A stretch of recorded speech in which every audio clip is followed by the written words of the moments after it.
As the cataclysmic events of the Horus Heresy proper drew near, the Iron Warriors would receive news of an inconceivable kind.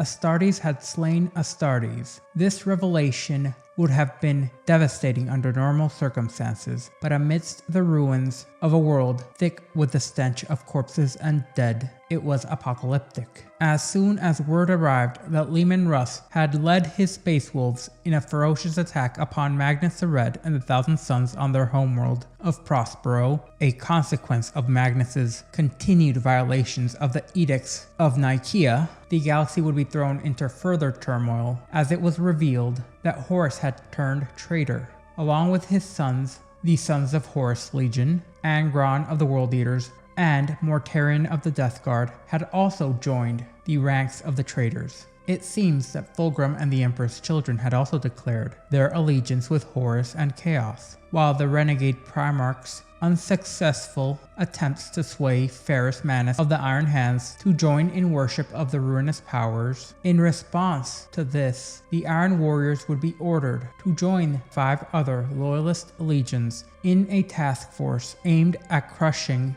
the burgeoning rebellion against Imperial rule in the Isvan system. Between their bitter rivalry with the Imperial Fists and the guilt derived from their butchery on Olympia, it was, in hindsight, no surprise that Perturabo and his legion turned traitor to the Imperium. Historical records offer scant details of the machinations Horus must have employed to properly sway the ever-bitter Perturabo to the traitor's cause. But whatever the truth, the Iron Warriors turned upon their brothers at the Dropsite Massacre on Isvan 5, sealing their damnation and allegiance to the ruinous powers. On Isvan 5, the Iron Warriors, along with the Night Lords, the Wordbearers, and the Alpha Legion, were held in reserve. Meanwhile, Ferrus Manus and the Iron Hands, alongside the Raven Guard and the Salamanders, would be the first wave of the assault against the traitorous positions on the heavily defended planet. As Horus's rebellion progressed, the Iron Warriors seized this opportunity to humiliate their great adversaries, the Imperial Fists, on the isolated world of Hydra Cordatus, recently brought under Imperial rule by the Sons of Dorn. The Iron Warriors would make planetfall following a saturation bombardment that reduced the valley containing the planet's sole formidable fortress, the Cadmean Citadel, and the surrounding agri-settlements to ash. Magma bombs and mass drivers obliterated the rivers and transformed fertile soil into dust. Remarkably, the Citadel remained nigh untouched. The small garrison of Imperial Fist legionaries left behind by Rogel Dorn struggled to believe such a precise bombardment was even possible. This demonstration was a calculated move by the Iron Warriors, designed not to eliminate, but to show their superiority over the Imperial Fists. For nearly 3 solid months, the ancient technological prowess of the fortress builders, combined with the defenders' courage and the strategic geography that yet remained after the bombardment, kept the Iron Warriors at bay. Every day the loyalist warriors endured delayed the enemy's redeployment to somewhere else, preventing them from applying their strength elsewhere against the Imperium. However, when the Iron Warriors finally breached the Citadel's ancient defenses, they unleashed a relentless assault. The Iron Warriors slaughtered the remaining Imperial Fist legionaries alongside the heroic men and women of Hydra Cordatus who stood with them, and the refugees from the devastated fields and fortresses. In total, 42 Imperial Fists and around 13,000 men, women, and children would be condemned to death within the Citadel's walls. The Lord of Iron himself led the audacious final assault, personally slaughtering over 30 Imperial Fist Astartes within minutes. The defenders of the Citadel were utterly annihilated, and the surviving mortal refugees would be enslaved by the Iron Warriors before they moved on to their next objective, as a testament to the traitor legion's ruthlessness. In the aftermath of the Drop Site Massacre, the Iron Warriors would establish what would become known as the Empire of Iron. Across Olympia and the surrounding star systems, on dozens of worlds, warsmiths of the 4th Legion supplanted loyalist imperial planetary governors, and under the shadow of heavily fortified battlements, these new rulers imposed their authority and extracted tithes from the subjugated populace. The Iron Warriors' next significant engagement was marked by the Battle of Fall. Here, the Iron Warriors executed a strategic ambush against the beleaguered Imperial Fists, which had been stranded in the warp as they were en route to the Isvan system. Despite the Iron Warriors' aggressive assault, the Imperial Fists managed a perilous escape and succeeded in managing to return to Terra. Following their resounding victory on Hydrocordatus, Perturabo received a message that would signal a new chapter in the ongoing conflict. Fulgrim, Primarch of the Emperor's Children Legion, sought to rendezvous with Perturabo to discuss a matter of significant consequence. Although the specifics of Fulgrim's visit would remain shrouded, he would assure Perturabo that it was wondrous. Perturabo, who was familiar with Fulgrim's panache for the dramatic, had noted that it had amplified greatly since the Third Legion's alignment with the War Master. However, he was nonetheless intrigued. While Perturabo had no truly close allies, he shared a beleaguering respect with Fulgrim's desire for perfection. Their mutual pursuit for said perfection, though differing in means, had once fostered camaraderie, if not some manner of affection between the brothers. Perturabo speculated that Fulgrim's visit might pertain to the impending campaign against Mars, with the War Master's forces needing to secure the Martian forged cities before advancing on Terra. Perturabo would then surmise that Fulgrim's objective was to seek the Iron Warriors' assistance in breaching the Mechanicum's formidable defenses. Until further instructions arrived, Perturabo was resolved to entertain Fulgrim's visit. However, as Perturabo prepared for the anticipated campaign, he received news that the Emperor's children had arrived on Hydrocordatus and that over 300 drop craft had descended upon the surface, landing beyond the valley where the Iron Warriors had established their encampment. The Iron Warriors would swiftly mobilize to greet their visitors, assembling a grand display of military might. Tens of thousands of turncoat Imperial army formed a formidable vanguard, while 2 grand battalions of Iron Warriors numbering 50,000 warriors stood in solemn formation. This show of force evoked the memories of the horrific bloodshed which occurred on Isvan V,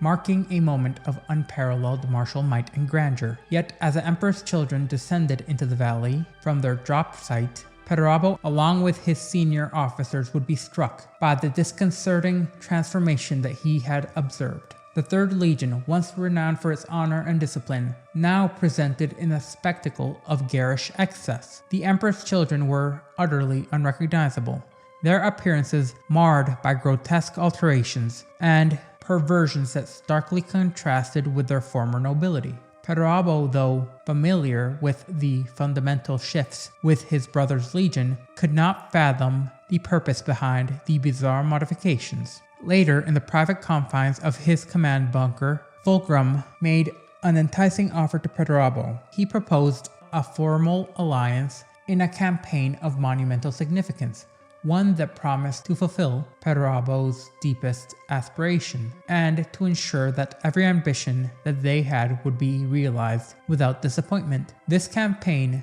Fulgrim suggested, could potentially alter the course of the War Master's rebellion altogether. Despite his suspicions regarding Fulgrim's motives, Perturabo realized the potential of this joint venture, as Fulgrim disclosed their objective: to journey into the very warp rift that had haunted Perturabo's dreams as far back as he could remember. And being a Primarch, that's pretty far back. For as long as he could remember it, the rift was an ancient and forbidden sight, and within it there was an even older, dangerous Xenos weapon, which Fulgrim referred to as the Angel Exterminatus. This weapon, supposedly shrouded in mystery and dread, was said to be so potent that the stars themselves had conspired to imprison it. This potential weapon, along with the gift that Fulgrim had brought his brother, convinced him to join. Unbeknownst to the Emperor's children and the Iron Warriors, their expedition had been shadowed by a determined group of lawless Astartes who had survived the Dropsite massacre on Isvan V,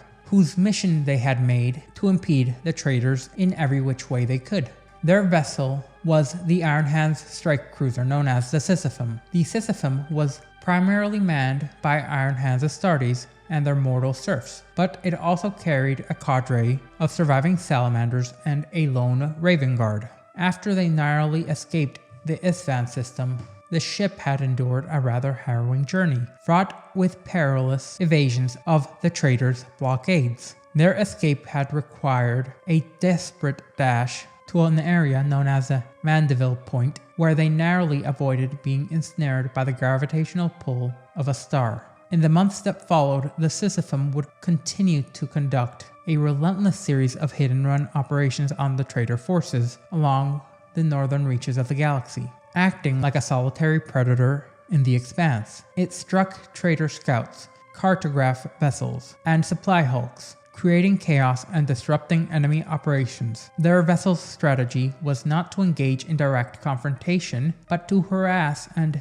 destabilize the traitors' logistics. Through relentless skirmishes, the Sisyphum would make contact with other scattered loyalist forces who had escaped the massacre. This alliance led to the formation of a coordinated strategy. The fragmented 10th Legion, unable to participate in traditional battlefield engagements, would become a thorn in the side of their enemies, distracting and diverting the traitors' forces from their primary objectives. A pivotal moment occurred at Carvor Sarta, where the Iron Hands, Sabak Wayland, and the Raven Guard, Nikona Sarokin, captured a cipher host, a hybrid abomination of Dark Mechanicum known as a Cryptus. This capture was crucial as it allowed loyalists to break the traitors' encrypted codes and granted them access to previously inaccessible communications. Armed with this intelligence, the Sisyphum charted a course for Hydra Cordatus, guided by the decrypted communications between the two traitor Primarchs, and later they would discover Fulgrim's intentions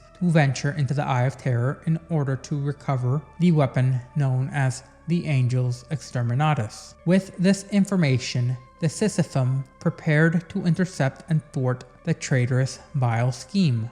Their journey was further aided by a mysterious Eldar figure who decided to become their guide, further increasing their chances of preventing the traitors from gaining access to this dreaded Xenos weapon. Eventually, the combined forces of the Iron Warriors and the Emperor's children would set course for the lost Eldari world of Lydris. Lydris was one of the fabled Crone worlds, and in essence the world itself was a relic of the ancient Eldari Empire.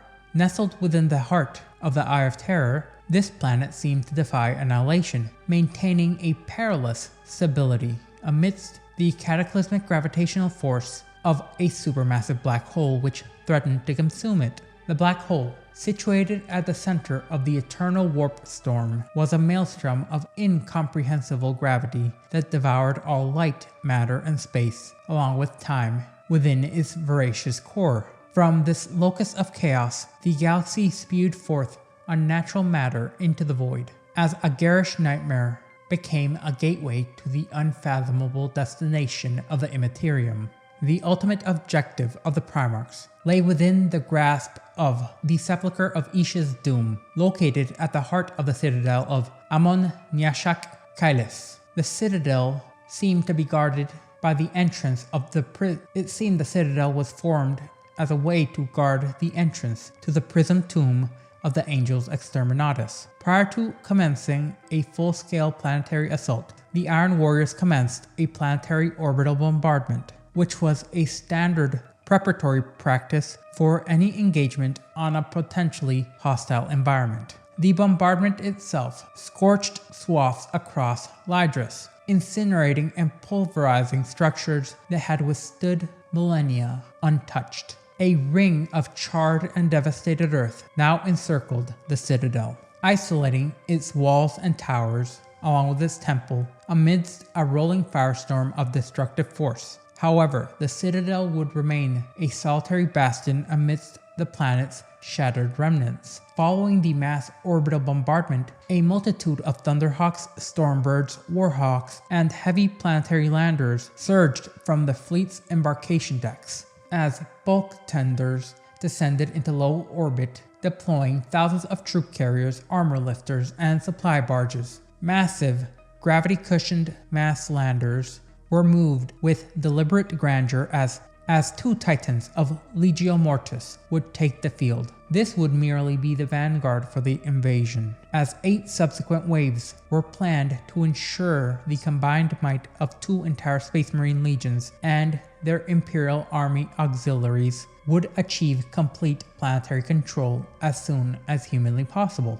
Amidst the grim tableau of war, Fulgrim observed from a distance as his Emperor's children, alongside Perturabo's Iron Warriors, engaged a relentless army of Eldari revenants within the Sepulchre of Isha's Doom, at the heart of the Citadel. The assault commenced after 5 solar hours. However, the initial breach into the Citadel appeared to be unguarded and unobstructed. Suspicious of the seemingly absent defenders, Perturabo ordered his men to fortify their positions as they established a meticulously arranged system of barricades, a defensive formation that was designed to safeguard the traitor legion's lines of retreat. Fulgrim's forces, on the other hand, much to Perturabo's confoundment, fragmented into multiple warbands. These groups of varied sizes would be anything between 100 warriors to nearly 1,000, would each be led by one of the captains, whose ranks would be obscured by the elaborate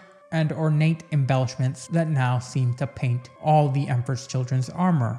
Leaving the fortified bridgeheads, Perturabo led his Iron Warriors and the Emperor's children into the heart of the Citadel, as the Sepulchre of Isha's Doom was a grandiose palace adorned with bulbous morn towers and sweeping ivory-domed roofs. As the traitor columns advanced towards their goal, they were unwittingly observed by loyalist Astartes aboard the Sisyphum. Despite their overwhelming disadvantage, the small contingent of loyalist legionaries managed to devise an alternative route into the massive sepulchre. As Fulgrim and Perturabo approached their ultimate objective, Fulgrim's impatience became apparent as he urged Perturabo to hasten their progress. But Perturabo, ever the strategist, took a moment to scrutinize his brother and his assembled host. Fulgrim, through beaded sweat, was not merely perspiring.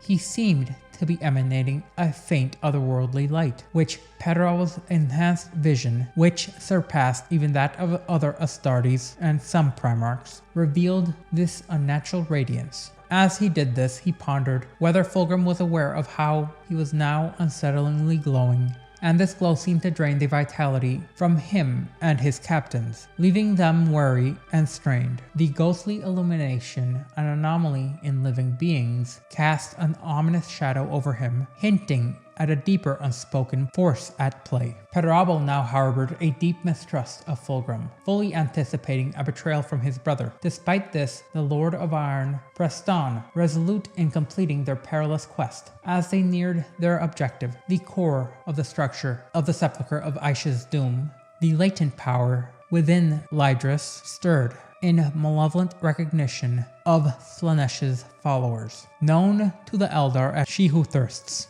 This led the dormant forces to awaken the guards of the Sepulchre from their ancient slumber. Thousands of crystalline statues, previously inert, began to move with jarring stiffness, akin to beings roused from eons-long sleep. The gems embedded in their bulbous heads glowed with vibrant colors, lending them a newfound vitality to these previously fragile forms. This army of wraiths represented the ancient Eldari dead of Lydris. Both traitor forces within the Citadel and without were soon besieged on all sides by a newly awoken, much larger army of restless revenants. The Eldari constructs would now emerge in vastly overwhelming numbers, their movements a grotesque blend of mechanical precision and disturbing organic fluidity. Amidst this chaos, Fulgrim vanished from Perturabo's sight. Realizing his brother's disappearance, Perturabo followed the green glow emanating from the center of the vast chamber. He understood that this was not a mere elemental energy or some form of mechanical power, but the distilled essence of those who had perished in the chamber. Perturabo descended an insurmountable spiral towards the point of light that stubbornly resisted brightening, no matter how far he traveled. The descent seemed endless until it culminated in a scene of cosmic grandeur as Fulgrim stood at the edge of a slender bridge that arched into the center of a spherical chamber. Perturabo, unimpressed by Fulgrim's grand delusions of himself becoming the Angel's exterminatus, advanced on his brother, Forgebreaker in hand, intent on ending Fulgrim's treachery. But Fulgrim uttered a single word, as a nightmarish resonance assaulted Perturabo's mind, forcing him to bend the knee. Fulgrim then revealed the source of Perturabo's now weakened state, which was the gift he had presented him. A cloak of the softest aramite, adorned with foxbat fur and embroidered with a pattern of spirals in the golden ratio. The cloak had been fastened with a chromed steel skull, which had embedded in it a large gemstone that was initially black with golden veins. And unbeknownst to Perturabo, as they had journeyed into the Eye of Terror, the gemstone, known as a harvester, had changed to solid gold, and now pulsated with an internal rhythm. This artifact had been apparently siphoning Perturabo's strength and life force. With his brother's sacrifice, Fulgrim intended to achieve apotheosis. As the two Primarchs ascended within the shaft of light, they would emerge into the tumultuous chaos that now engulfed the heart of the Sepulchre. In the dramatic culmination of their fateful encounter, Fulgrim cast Perturabo to the side. As the Lord of Iron tumbled in the languid air, he crashed down with a resounding clang of metal and crystal at the very edge of the shaft of light. A trail of blood marked Perturabo's descent, streaming a vivid red from a gash his brother had lain in his chest. As he now lay motionless, shattered and essentially lifeless, the gravity of the moment seized the attention of every Astartes present, as they recognized the monumentous event unfolding before them. The Primarch of the Emperor's Children had now undergone a profound transformation. Floating above the shaft, Fulgrim was no longer the same being who had descended into the planet. The shaft no longer expelled its green torrent of light into the darkness above. Instead, it emitted a faint, waning glow as Fulgrim's armor pulsed with a vibrant energy, as it contained the light of what appeared to be 1,000 straining suns, striving to break free. His eyes were now dark and doll-like, and to all who looked upon him, they appeared to be twin dark abysses, portals to a realm of experience and sensation beyond the reach of ordinary minds, accessible only to those driven to the extremes of desire. As Fulgrim neared the zenith of his apotheosis, Perturabo, having regained some measure of strength, rose to his feet. Clutching the Maugre stone,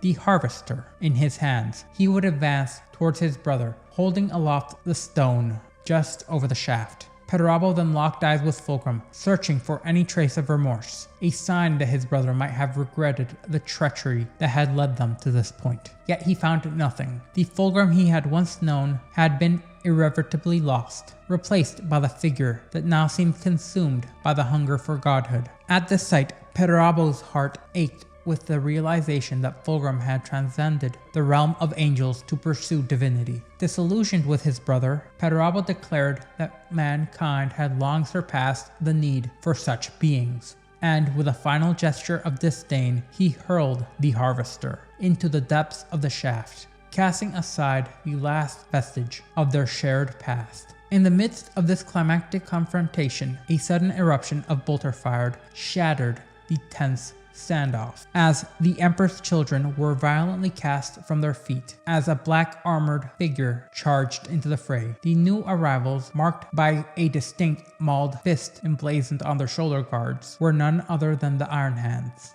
The chamber now erupted into a chaos as traitor and loyalist clashed. As the battle raged on, the noose tightened around the two Primarchs. At the heart of the conflict, Perturabo, once again weakened and on his knees, faced Fulgrim, who hovered eerily mid-air. The struggle between the Iron Hands and the Emperor's children, along with the Iron Warriors, would intensify around them. Amidst this chaos, the Raven Guard, known as Sharakin, managed to seize the fallen Maugre stone. Understanding the significance of the relic, Sharakin concluded that its destruction was paramount, and with determination he took a bolter from a slain Emperor's Children warrior, aimed carefully at the strange stone, and fired. The impact of the stone's destruction was immediate, as Perturabo, who had been weakened by the stone's draining effects, felt a surge of renewed strength. As the Chaos Relic's influence departed, Fulgrim's body reacted with a resonant intensity, as the Maugre Stone had not only siphoned Perturabo's vitality, but had also merged their essences into a singular potent force. This amalgamation of power was pivotal to Fulgrim's brutal ascension. At this moment, Fulgrim's armor disintegrated from his body, flaking away like gold in a dust storm, leaving him exposed. His flesh burned with a furnace-like heat, surrounded by spectral flames of shimmering pink and purple. These flames danced around him, ravenous, as if it were a fire was attempting to consume him. Perturabo now regained his full strength and rose, hefting his mighty warhammer onto his shoulder. Fulgrim perceived his impending demise in Perturabo's eyes at that very moment, and grinned with a chilling sense of inevitability. With a grim determination, Perturabo swung Forgebreaker in an arc, as the hammer cleaved clean through the air and split Fulgrim's body wide. In that decisive moment, the culmination of their brutal conflict had been achieved. The impact of Perturabo's warhammer was cataclysmic, as Fulgrim's body would not only disintegrate, but in essence it would explode with a raw force, a release that seemed to echo a primordial scream of creation. At this moment, the chamber, which was once filled with the cacophonous din of the ongoing battle, was now awash in a blinding radiance, too intense for even the most stalwart of eyes to look away. This eruption resembled the light of a newborn sun, its fiery brilliance heralding both destruction and rebirth. In this overwhelming illumination, every eye was drawn to the spectacle, as the intensity threatened to blind or drive the observers mad. Through squinted eyes and shimmering reflections, the survivors of this initial clash beheld a vision of both magnificence and a terrifying nightmare, a fusion of agonizing death and violent rebirth. Amidst the shining light, a figure materialized, gradually becoming discernible, and to Perturabo's horror and disbelief, he recognized this figure. It was Fulgrim, now stripped of the grotesque adornments that had once marred his form.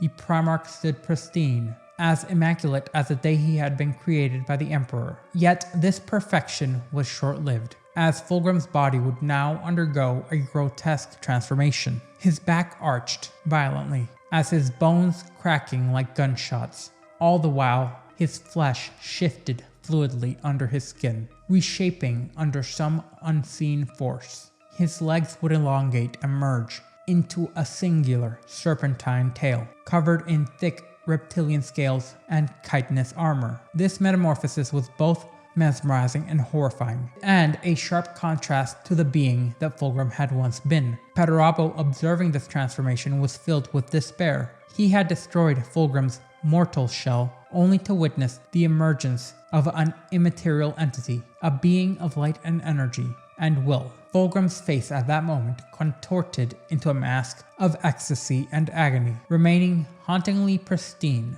and would now be crowned by two obsidian horns, which curved over his skull, perverting its former perfection. Fulgrim had transcended his mortal limitations and become a demon prince, an exalted champion of Slaanesh, the first traitor Primarch to achieve such a demonic apotheosis, and his departure was marked by a cryptic message that he would one day reunite with Perturabo and renew their fraternal bond. With a dramatic flourish, Fulgrim raised his arms, and a shimmering curtain of light enveloped him and his retinue of Emperor's children, Space Marines, in a final flare of arcane energy as they vanished from the chamber, leaving Perturabo alone amidst the fading echoes of their once shared destiny. As the Emperor's children now vanished, the Crone world began to unravel. The force that had sustained and protected the planet, a nexus of Eldari life force, was no longer present. Without its stabilizing power, Lydris was left vulnerable to the colossal gravitational pull of the supermassive black hole at the heart of the Eye of Terror. Across the widening chasms of the world, the Iron Hands collected their wounded and retreated from the planet's surface, as it was torn apart by ever-growing fissures. As they left, their eyes, filled with loathing, remained fixated on the stunned Perturabo. But rather than vainly attempting to end him, the harsh reality set in. They could not confront the Lord of Iron and hope to survive. They could not even hope to hold him off long enough for the planet to kill him along with them. The Iron Hands would now make their way off-world, leaving Perturabo to his fate, be it survival or death. Perturabo, unmoved by their departure, led his own warriors out of the collapsing citadel. Once aboard his flagship, the Iron Blood, he observed the final catastrophic events of the now dead Eldari Crone world. The planet's disintegration was a spectacle of cosmic forces, with Lydris falling victim to the gravitational power of the endless abyss. The Iron Blood strained to break free from the planet's orbit, but the black hole's grip on reality was growing more insistent by the second. Many of the smaller Iron Warrior ships had already succumbed to the black hole's perilous pull and disappeared into its depths. Only the larger capital ships with their powerful engines managed to stave off the void's pull, though they could only seemingly delay the inevitable. Surrounded by his triarchs, Perturabo stood resolute, as he declared with unwavering resolve to advance and never to retreat. Despite this apparent self-destructive mission, he was determined to heed Fulgrim's promise that the brothers would one day reunite.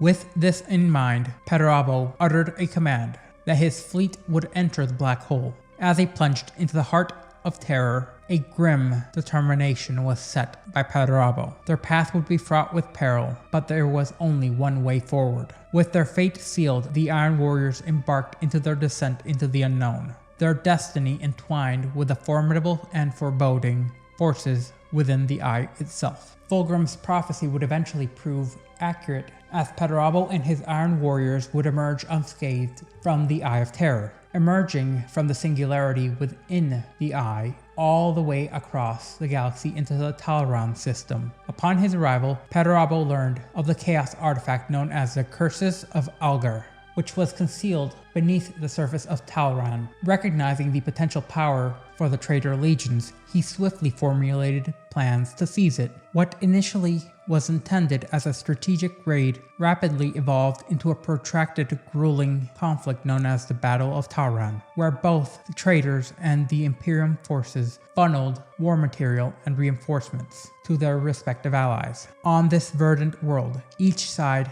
was determined to claim victory.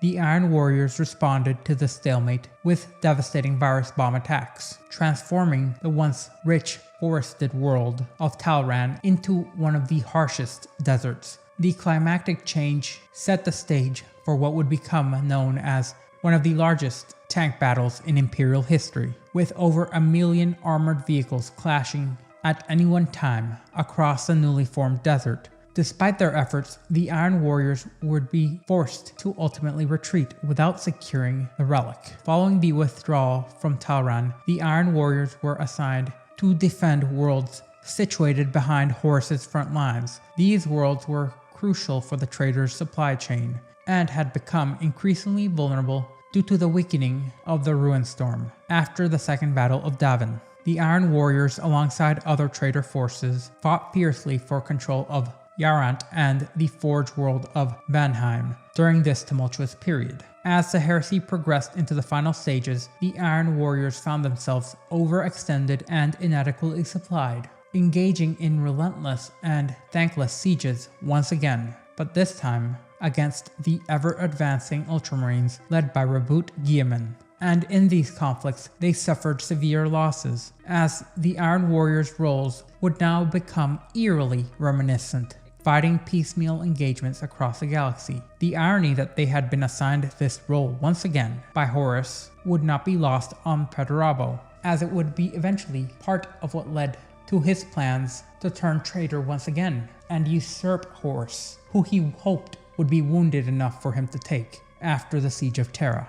This arduous phase came to a halt when Perturabo received orders to rendezvous with his brother Primarch Angron of the World Eaters on Ulnor. In preparation for the Siege of Terra, despite the necessity of abandoning the sacrifices made by his legion on various worlds and ensuring a significant loss of forces during the retreat, the redeployments were deemed necessary by the War Master, and Perturabo would obey. After 7 years of civil war following the Dropsite Massacre, Perturabo, accompanied by a substantial contingent of the Iron Warriors, finally arrived at Ullanor, as he joined Angron of the World Eaters in their march towards Terra, eventually having to force the Daemon Primarch into a nigh endless maze in order to transport him so Angron may play his pivotal role during the siege of Terra, in particular during the siege of the Imperial Palace. This battle allowed Perturabo to feel an immense perverse satisfaction, in particular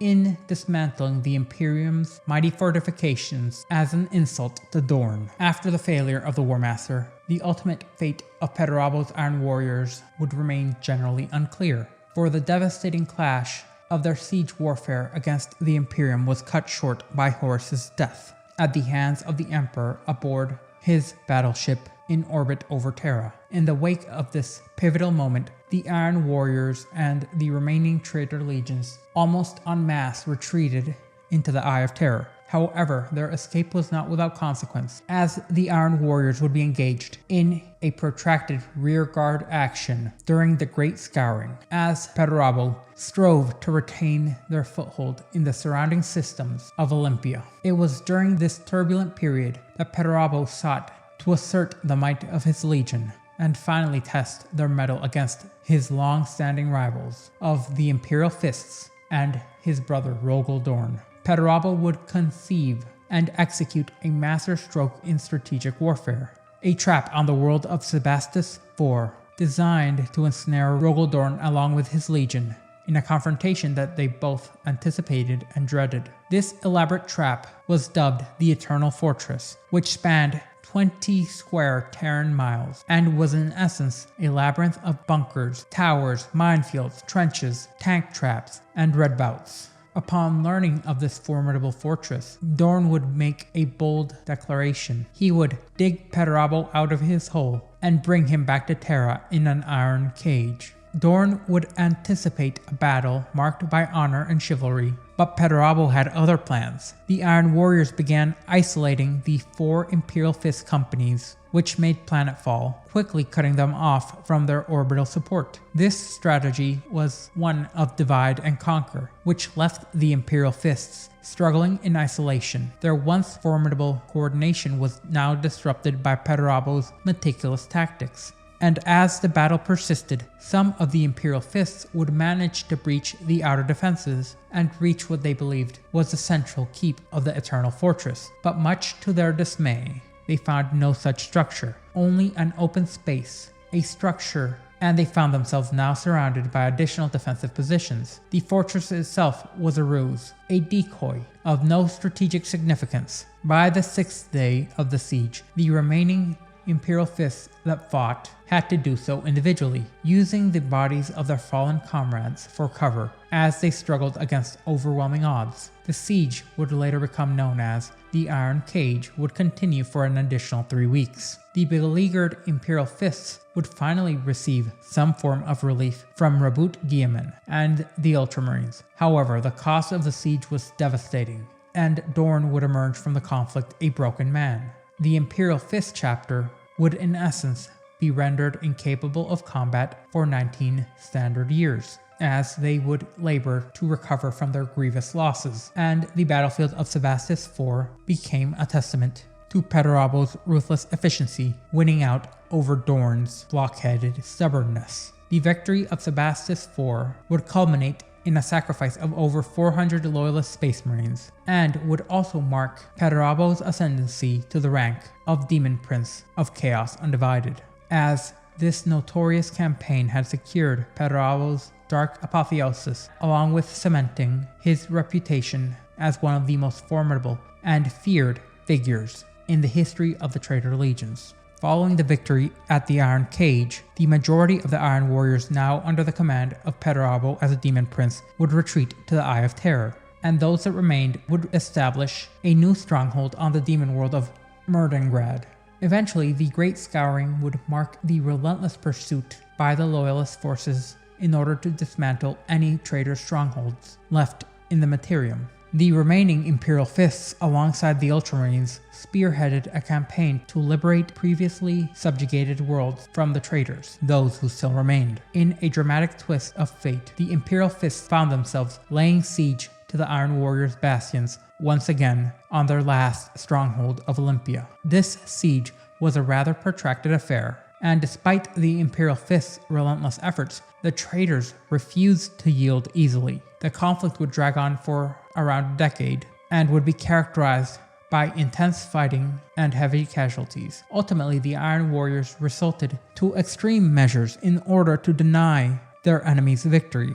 In a final desperate act of defiance, they detonated their nucleonic stockpiles, transforming Olympia into a desolate, radioactive wasteland. The once thriving homeworld of the Iron Warriors was once again left in ruins by the Iron Warriors' actions, and subsequently quarantined by the Imperium, as it was designated Bendita by the Inquisition. And for over 10,000 years, no further mentions of Olympia have surfaced in Imperial records, as this world will remain as a grim testament to the devastation wrought by the final catastrophic efforts of the Iron Warriors, as rather than preserve their legacy, they would rather embrace annihilation.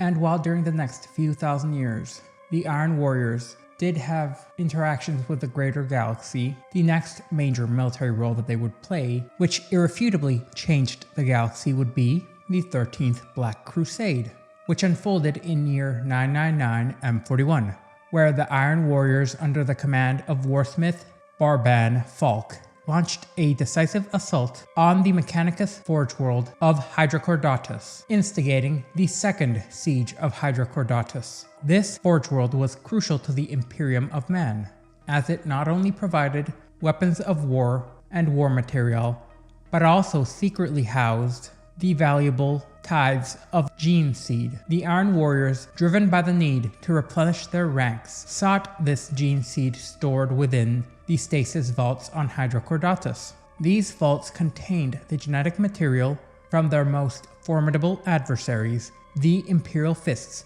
whose pure gene seed was now essential for the Iron Warriors' reconstruction and resurrection as a true threat to the galaxy without the aid of exterior forces. The corrupting influence of the warp had, in essence, over the millennia rendered their own gene seed increasingly unstable, making it nearly impossible to create new Space Marines without the sought-after pure gene seed stock. Warsmith Falk for this endeavor would be accompanied by his chief rivals of Forix and Kroger of the 1st and 2nd Grand Companies, respectively, along with Hansu, a prominent champion amongst the Iron Warriors. Their target was the formidable Citadel and the Manufactorum in particular, which was known as Tor Christo. This stronghold, guarded by a substantial garrison of Astra Militarum troops and a small detachment of Titans from Legio Ignitum, were the keystone in the Imperium's defenses of the Imperial Fist's genetic legacy. The Iron Warriors faced not only the formidable defenses of Tor Christo, but also reinforcements from an entire company of Imperial Fists, determined to protect their genetic heritage. Despite the ferocious resistance, at the end of the day, the Iron Warriors triumphed, and they breached the Citadel's defenses and overpowered both the Imperial garrison and the reinforcing Imperial Fists. This victory was a significant boon for the Chaos Gods, who granted Warsmith Folk the coveted ascension to Demon Princehood. Before his transformation, Folk appointed Hansu as his successor, entrusting him with the command of his Grand Company and the crucial mission of restoring the Iron Warriors to proper numbers with the Imperial Fist's gene seed once it was returned to Medengrad, the Iron Warriors' demon world within the Eye of Terror. Upon securing their prize, the Iron Warriors would withdraw from Hydrocordatus, and in a final act of vengeance, which would erase all traces of their invasion, they bombarded the remains of the Citadel into dust. The only survivor left behind was a singular Imperial witness, who would become the sole bearer of the grim tale of the Iron Warriors' devastating victory. Upon his return to the Iron Warriors' demon world, within the Eye of Terror, Warsmith Hansu dutifully transferred the bulk of the coveted gene seed to Warmaster Abaddon, the Despoiler. However, Hansu successfully retained a significant portion of this valuable genetic material for his own purposes. With the ill-gotten gains, he embarked on a clandestine project the creation of a novel genetic system known as the Daemonculaba. The Daemonculaba's process would combine advanced technology with dark sorcery in order to produce new Astartes for the Iron Warriors in record time. This gruesome procedure involved sealing an adolescent human boy within of a genetically modified human female, which would be termed a Daemonculaba, which would either result in a horribly mutated abomination, which would be then known as the Unfleshed, who were cast out into the desolate wastelands of the demon world, or new chaos-corrupted Astartes, who were loyal to the Iron Warriors and ready to join their ranks. These Daemonculaba hosts would be kept within Hansu's fortress, Kalan Gol, in defiance of his predecessor's promise to distribute the gene seed amongst his fellow Iron Warriors commanders. Hansu plunged his forces into a brutal civil war against his two rival warsmiths, Lord Toramino, along with the Chaos Dreadnought, Berossus. During this intricate conflict, Captain Uriel Ventress and his comrade, veteran Sergeant Bassianus Lysis, both of the Ultramarines, embarked on a perilous mission. Recently exiled from their chapter for breaching the Codex Astartes, these warriors were recently tasked with a death oath sworn by chapter master Marnius Calgar. Ventress and Lysan would travel aboard the ancient demon engine of Famulus Demanus into the Eye of Terror and infiltrate the Iron Warriors' demon world in order to seek out and destroy these Daemonculaba, which could potentially allow the traitors to create Space Marines at a rate that could not be contended with. Upon his arrival at Kalan Gol, Captain Uriel Ventress would be entombed within the womb of a Daemonculaba. A harrowing fate would then occur to Ventress's comrade, Lysan, as Warsmith Hansu was intrigued by the bionic arm made out of living metal that had replaced Lionsin's, which he had decided to appropriate for himself. The arm, which was composed of necrodermis, the living metal intrinsic to the Necrons and their Catan shards, was removed and then attached onto Hansu, sparking Lysan's fury against the savage morticians responsible for the procedure. Despite this, Uriel managed a miraculous escape, slipping free from the chaos-corrupted womb and making his way to safety via the sewage chute. The conflict within Kalan Gul intensified. The forces of Broseros, the Iron Warriors' chaos leader, launched an assault on Hansu's citadel. A colossal duel between the two rival warsmiths ensued, and despite the ferocity of battle, Hansu, with the aid of his demonically possessed bodyguard, ultimately triumphed. The death of the Dreadnought warsmith led to a significant shift in alliance, as his surviving forces, cowardly as they were, decided to join with Hansu, as they would now struggle against warsmith Tormanio. Uriel Ventress, undeterred by the previous setbacks, returned to Kalan Gul with a cadre of unfleshed mutants. His mission was simple: to destroy the Daemonculaba and liberate the Heart of Blood, a powerful demonic avatar of Khorne, as the Heart of Blood had been imprisoned by the Iron Warriors and forced to maintain an unbreakable psychic barrier around Kalan Gul for over 10 millennia. Once freed, the Heart of Blood's release would shatter the psychic barriers, allowing Tormino to launch a psychic assault against Hansu's citadel, and turning the Hour of Khorne's forces against the Iron Warriors as a whole. In the ensuing chaos, Hansu and his retinue cornered Uriel and the now retrieved Lysain, intending to execute them. However, the Unfleshed, now a rather angry force of their own, who had allied with the Ultramarines, intervened, attacking the Iron Warriors and dismembering them. In the midst of this upheaval, Captain Ventress caught up to Hansu and delivered a fatal blow to the head with his bolter. Having fulfilled his death oath, Uriel and Lysan returned to their chapter on Macragge. Yet against all odds, it seemed Hansu would somehow survive his fatal wound, as the battered warsmith would now find the exhausted Heart of Blood amidst the ruins of Kalan Gul, collapsed upon the citadel floor. Utilizing the formidable power of the Heart of Blood, Hansu unleashed unprecedented devastation upon his last remaining rival's forces. The ensuing slaughter was cataclysmic to say the least, with the ancient fury of the Heart of Blood laying waste to everything within its path. The skies above the Iron Warrior's demon world was now scorched by its black sun, and the skies were filled with souls released into oblivion, marking the Citadel's final ruinous descent into utter chaos. Despite emerging victorious from this brutal conflict between the Iron Warriors, warsmiths, Hansu's triumph rang hollow. The intricate war had left his forces and the Iron Warriors as a whole decimated, with many of his soldiers and all of the Daemonculaba reduced to rubble. Undeterred, Hansu began the formidable task of rebuilding his army, drawing upon the ranks of the surviving Chaos Renegades. Amongst these were the notorious Chaos Space Marines Aradik Vanas and Cardanas Gendral, as well as a vile abomination known as the Newborn, a genetic clone of Captain Uriel Ventress created by the Daemonculaba just prior to its destruction.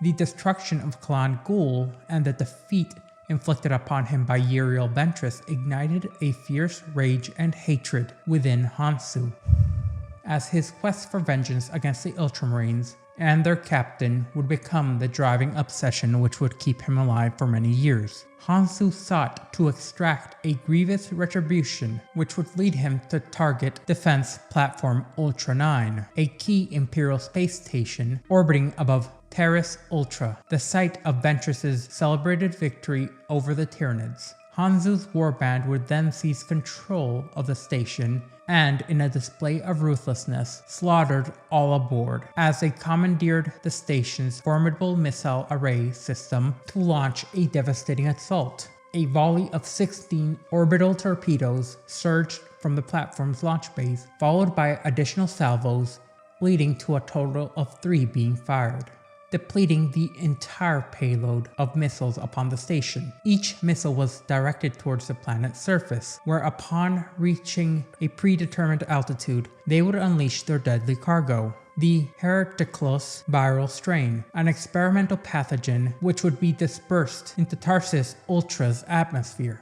This virulent rain caused catastrophic damage as insidious microbes began to ravage the planet's indigenous and Xenos vegetation. Tarsus Ultra, which had already been scarred by the Xenos known as the Tyranids, now faced further devastation. The alien flora left behind by the Tyranids had already tainted the planet's ecology and left it barely standing. Towering spears of grotesque alien vegetation had choked the natural landscape, and its invasive flora was spreading uncontrollably. This invasive plant life consumed the nutrients from their soil and generated hyper-fertile spores, which would further the Tyranids' deadly plans even if there were no Tyranids left on the planet proper. And this horrible viral alien contamination would be made worse by the experimental virus released by Hansu.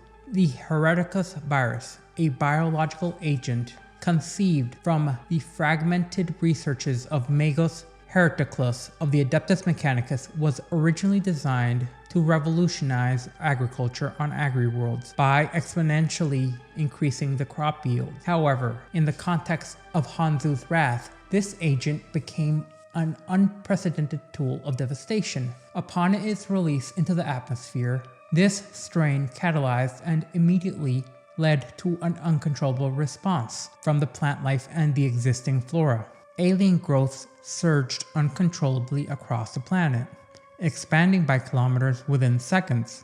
The rapid proliferation of mutant plant life drained the nutrients from the soil and emitted excessive heat, causing the planet's ambient temperature to quickly soar. As this viral strain accelerated the growth of the monstrous plants, spore chimneys would emerge, voraciously consuming the oxygen on the planet and progressively stripping away the planet's atmospheric layers. Unlike the swift obliteration of an exterminatus, this was a protracted ecological annihilation on a global scale. Despite the distress signals that were broadcasted into the Imperium, only the wealthy, influential, or the cunning would be able to manage to escape on makeshift starcraft. In the wake of this catastrophic assault, billions were left behind, and within weeks, the planet's atmosphere was depleted by the voracious alien flora. The resulting exposure to the hard stellar radiation would extinguish all remaining life, and the scorched, desolate remains of the surface became permanently barren. In the aftermath, an explorator team led by Magos Locard of the Adeptus Mechanicus and accompanied by Skitarii forces ventured onto the dead world to investigate, guided by a solitary beacon which was discovered on the battered orbital torpedo. Upon extracting the payload, the Magos uncovered a cracked helmet. Its deep blue color, once vibrant, now showed signs of damage. Its paint chipped, and it had one eye lens missing. The helmet they found was emblazoned with the emblem of the Ultramarines, and this would be a stark message to Uriel Ventress, sent personally to him by Hansu in order to ensure the cost of their confrontations was known. With his revenge now in part accomplished, Hansu was able to gear back into rebuilding his forces, which would lead Hansu into journeying into the Badab sector, a region infamous for the brutal Badab War. His destination was the heart of the warp rift known as the Maelstrom, specifically to New Badab, the homeworld of Huron Blackheart, the notorious tyrant of Badab and the leader of the Red Corsairs. Here Hansu sought to participate in the Skull Harvest, a savage contest orchestrated by Blackheart himself. The Skull Harvest was a ruthless competition where Chaos warbands clashed in a bid for supremacy. The victorious would absorb the ranks and resources of the defeated, solidifying their power within the Maelstrom. This would be held in the Arena of Thorns, a blood-soaked venue which would bear witness to grisly displays of decapitated heads mounted on spikes, macabre, torn-up corpses arranged all around, painted with the deepest crimson blood of Space Marines and mortals alike. A truly macabre testament to the carnage that would unfold within its confines, which was a contest that promised glory and power to the victor, but demanded relentless bloodshed and the elimination of the weak. Hansu, now driven by a singular vision of vengeance, was determined to emerge as a sole champion. And over the course of this contest, his forces would expand dramatically, swelling to approximately 5,000 soldiers, a formidable army which included an array of armored units, war machines, and a diverse collection of Xenos and Corsair troops. With the allegiance of 17 warbands now under his command, Hansu's growing power was undeniable. Yet the Skull Harvest had not reached its conclusion, and the tyrant's decree was clear. Only one champion would stand victorious at the end. As the fourth day of this contest drew close, only 3 champions remained. Hansu's Iron Warriors, Bashdog Uvent, the bloodthirsty champion of the blood god Khorne, who commanded a formidable force of 6,000 warriors, and Notha Estasi, the champion of the pleasure god Slaanesh, leading a warband of 5,000. As the final confrontation loomed, then would come the final day of the Skull Harvest, and the 3 champions would enter the arena, wielding whatever weapon they would choose, as they prepared for the ultimate confrontation. This stage of the battle was a test of endurance and tactical acumen, where each warrior sought to deceive and exploit any signs of weakness or hesitation in their opponents. Hansu, however, was undeterred by the spectacle, and his focus was singular. The contest was simply a means to an end, one that drove him revenge and dominance. In the climactic showdown, warpsmith Hansu was quickly able to eliminate the Slaaneshi champion, leaving him to face the berserk Khornate champion. The ensuing battle was brutal, and in a display of savagery, Hansu managed to shatter the Khornate's warrior's weapon, leading them into a desperate, blood-soaked melee. Despite the ferocity of the Khornate champion's attacks, which in multiple occasions did overwhelm Hansu, the warsmith managed to exploit the tiniest, most crucial moment, and in a decisive maneuver, Hansu used the necrodermis arm he had taken from the Ultramarine to rip a jagged wound into the Khornate champion's neck, who would then slowly begin to bleed to death. And in this moment, a defector from Hansu's ranks seized his opportunity, plunging his own sword into the Kharonate champion's chest, piercing his armor to the back. Seeing his opportunity, Hanzo did not allow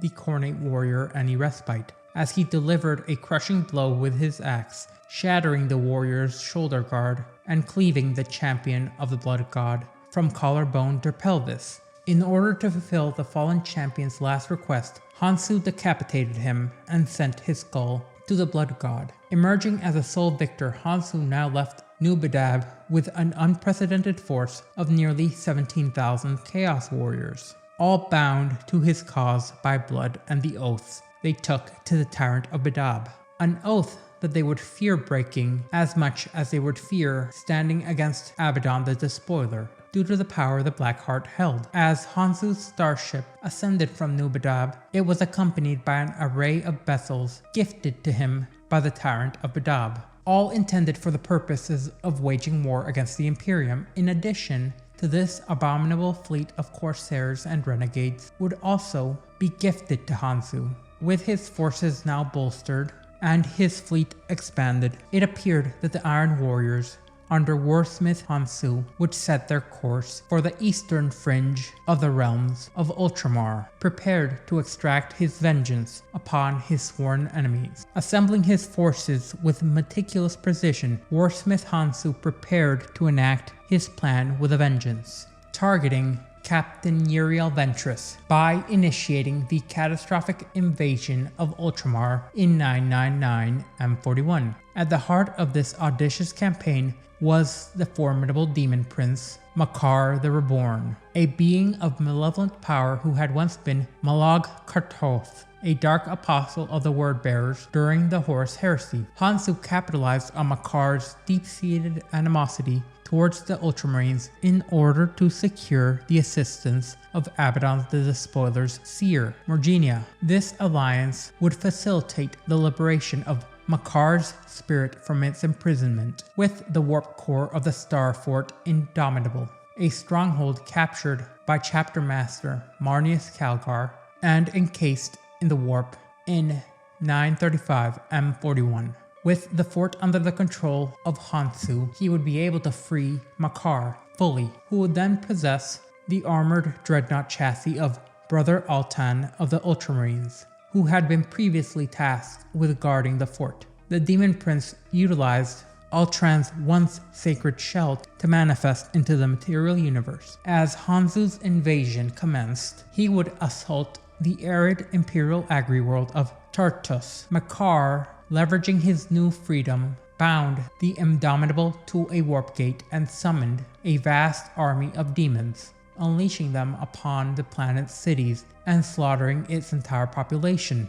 In a strategic maneuver, Hanzo lured the Ultramarines into a deadly trap, the capital city of Axum, nearly obliterating Captain Uriel Ventress's entire 4th Company. Following their victory on Tartanus, Hanzo's fortress turned their attention to the imperial ocean world of Talasar, as Makar swiftly assumed the position of shared commander of the Chaos Army, leading the initial strike as the vicious Chaos champions contended for supremacy. The Demon Prince designated Hanzo's forces as Bloodborne, a term that only fueled the Warsmith's resentment. Under Makar's command, the Chaos forces were assigned various strategic targets. Makar's influence then directed Hanzo to Calth, Ventress's homeworld, with the explicit orders to annihilate the tomb of Benatus. Benatus was a revered Ultramarines captain who had previously slain Makar when the Demon Prince was still a mortal Dark Apostle. The tomb's sanctity was imbued with power due to the Imperial faith, which rendered it a place that Makar could not approach, no matter how much he tried. Guided by a clone known as the Newborn, Hanzo and his ally, Cordas Grendel, pinpointed the tomb's location within the cavernous Draconi on Calth. As they prepared to desecrate the tomb, Hanzo grew suspicious over Makar's aversion to the world, which led him to conduct a further investigation, and his inquiries revealed a hidden artifact a combat knife known as the Shard of Eberus, buried with the long-dead Ultramarines captain. This revelation suggested a deeper significance to Makar's reluctance, indicating that the artifact might hold some vital importance or power that could influence the demon's actions, potentially even binding him to servitude. As Hansu uncovered the true nature of the combat knife, the Shard of Eberus, he realized its profound significance. The seemingly unbreakable blade was imbued with centuries of unwavering Imperial faith, which led to its potential to inflict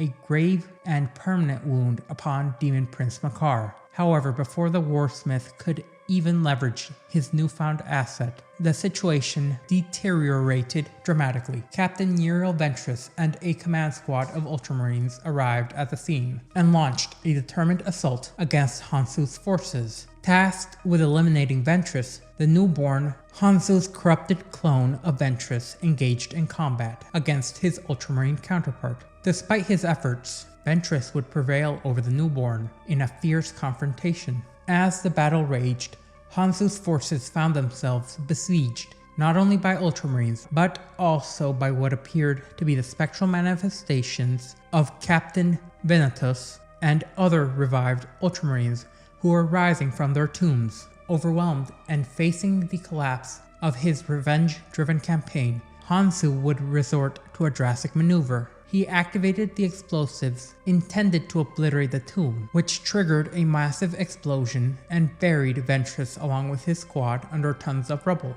Despite the catastrophic blast and the subsequent cave-in, Ventress and almost the entirety of his squad survived. The aftermath of this explosion yielded no trace of Hansu's body.